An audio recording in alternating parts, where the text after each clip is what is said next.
안녕하세요. 약간 모자란 채널의 어리석숨입니다. 회사 일 때문에 엄청 영상 잘 못 올렸네요. 이젠 퇴사했으니까 자주 업로드 해보겠습니다. 제 채널의 시작이라고 볼 수 있었던 이 폴드2. 제가 약 11개월 넘게 폴드2를 메인 폰으로 사용을 하면서 느꼈던 장단점을 오늘 정리해보고자 합니다.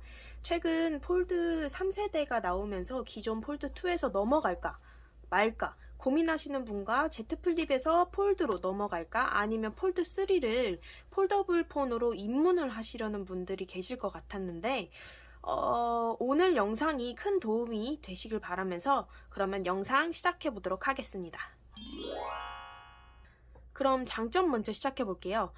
사실 전 폴드2를 메인으로 쓰면서 가장 크게 느낀 건 이 폰은 단점보다 장점이 더 큰 폰이다라는 겁니다. 폴드2의 장점 첫 번째, 대화면입니다. 이게 당연한 거겠지만 펼쳤을 때의 그 대화면에서 오는 만족감만큼은 진짜 11개월 동안 몇백 번을 펼쳤는데 그때마다 쾌감이 쩔어요. 특히 이 영상 볼 때는 극강의 만족도를 느끼실 수 있는데 영상 볼 때는 태블릿으로 보면 되는 거 아니냐라고 하실 수 있지만 가볍게 이렇게 유튜브 보실 때는 태블릿 사용하기 정말 귀찮거든요. 언제 어디서나 영상을 큰 화면으로 쉽게 펼쳐서 볼 수 있다는 거는 제가 생각하기에는 가장 큰 폴더블 폰 중에서 폴드의 장점인 것 같습니다. 두 번째, 주름이 이렇게 분명 존재하나 잘 안 보인다는 점입니다. 이렇게 보시면 정면에서 보시면 잘 안 보이시죠? 그런데 측면으로 보시면 여기 조금 보이는데 평소에 사용하면서 저는 단 한 번도 주름이 있음을 인지하면서 쓴 적이 없을 정도로 화면 주름이 1세대 때보다 훨씬 개선되었음을 알 수 있습니다. 이번 폴드 3세대는 그 주름이 조금 더 개선된 것 같더라고요. 다음 장점으로는 멀티태스킹이죠. 많이 사용하시는 분들께서는 진짜 짱일 거예요, 멀티태스킹은. 특히 저는 유튜브 보면서 카톡을 많이 사용하는데, 이렇게요. 카톡을 많이 사용하는데, 이렇게 나눠서 하면 왔다 갔다 안 해도 되고 정말 편합니다. 일반 바 형태일 때는 멀티태스킹을 해도 화면이 너무 작다 보니까 결국 안 쓰게 되더라고요. 저는 그 폴더블 폰 중에서 Z 플립도 사용해 봤었는데 그 바 형태에 조금 가까운데 펼치는 거다 보니까 화면이 좀 작아서 멀티태스킹 하기에는 좋지 않다고 느꼈거든요. 각 폰마다 사용하는 그 목적이 있으니까 특히 이 폴드 같은 경우에는 멀티태스킹에 최적화되어 있다라고 말씀드릴 수 있을 것 같아요. 그리고 마지막 장점, 네 번째입니다. 간지. 이걸로 모두 끝나죠. 한 번만 펼쳤다 접었다 해도 사실 주변에서 야 이거 좀 멋진데? 라는 소리 들으실 수 있을 거예요. 그래서 저같이 살짝 관종기가 있으신 분들은 사용하기 굉장히 좋을 거라 생각합니다. 그러면 장점이 있으면 단점도 있겠죠. 단점으로는 가장 큰 단점은 일단 첫 번째, 무겁습니다. 너무 무거워요. 지금 보시면 저는 케이스를 지금 안 끼고 있는 상태인데 그래도 너무 무거워요. 집 앞에 편의점 갈 때 고무줄 바지 입고 나가잖아요. 그러면 바지가 흘러내려요. 노출 3초 전이에요. 그래서 저는 손에 들고 다니는데 이게 무겁고 불편하다고 느낄 때가 자주 있죠. 전 최근에 그래서 폰 홀더백을 알아보고 있어요.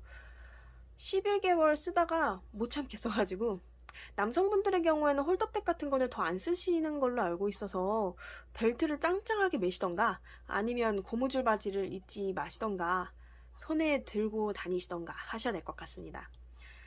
두 번째 단점으로는 폴드2의 경우 방수가 안 되기 때문에 비 오는 날에는 밖에 나가기 두려워요. 제가 말씀드리는 비는 이렇게 빗소리까지 홀딱 젖을 만큼의 비입니다. 가방에 폰부터 넣고 가방을 꼭 끌어안는 제 자신을 발견할 수 있었어요. 방수 지원되는 거는 제가 생각하기에는 이번 폴드 3의 장점이라고 생각합니다. 폴드 2는 방수가 안 돼요. 단점 세 번째, 액세서리 부족입니다. Z 플립은 이쁜 게 많으면서 폴드는 왜... 사실 이 폴드 자체가 기기 디자인이 조금 아재스러움이 많이 묻어나기는 해요. 그래서 약간 케이스에서 그거를 좀 보완할 수 있으면 좋았겠지만 그렇게 케이스를 보완할 수 있는 좋은 게 없더라고요. 디자인적으로 조금 아재스러움이 많이 묻어나서 그나마 잘 사용하던 톰 브라운 하프 케이스도 11개월이 지나니까 이렇게 조금 상태가 이렇더군요. 많이 나가고. 폴드 3 톰 브라운 케이스는 이렇게 회색이 아니고 흰색이던데, 그거는 사용하시는 분들은 오염 조금 조심하셔야겠어요. 감안하시고 사용을 하셔야 될 것 같습니다. 그리고 네 번째 단점, 기본 보호 필름입니다. 전면은 스크래치에 정말 약해요. 단 한 번도 떨군 적 없었는데 지금 삼성에서 광고했던 사진 찍는 방법 있잖아요. 이렇게 해서 사진 찍는 거예요. 이렇게 세워놓고. 이거를 하려면 전면이 바닥에 이렇게 닿도록 해야 되는데 스크래치에 정말 취약한 보호 필름이다 보니까 그렇게 사용하기에도 조금 조심스러워요. 내부 보호 필름 같은 경우는 한두 번 사용을 해도 이렇게 번들번들거리고 좀 지저분하게 보여서 자주 닦아주셔야 되고요. 폴드3 보호 필름은 이것보다는 좀 개선되었다고는 하는데 어느 정도 개선되었는지는 사용량이 조금 부족해서 체감이 되지 않네요. 그 다음은 그럼 이쯤에서 제가 이번에 왜 폴드3로 안 넘어가나 의문을 가지시는 분들 계실 거라 생각합니다. 일단 첫 번째는 UDC입니다. UDC가 조금 방충망처럼 보이는 거? 그건 저는 사실 잘 신경 안 쓸 것 같아요. 워낙 저는 막눈이기 때문에. 문제는 화질입니다.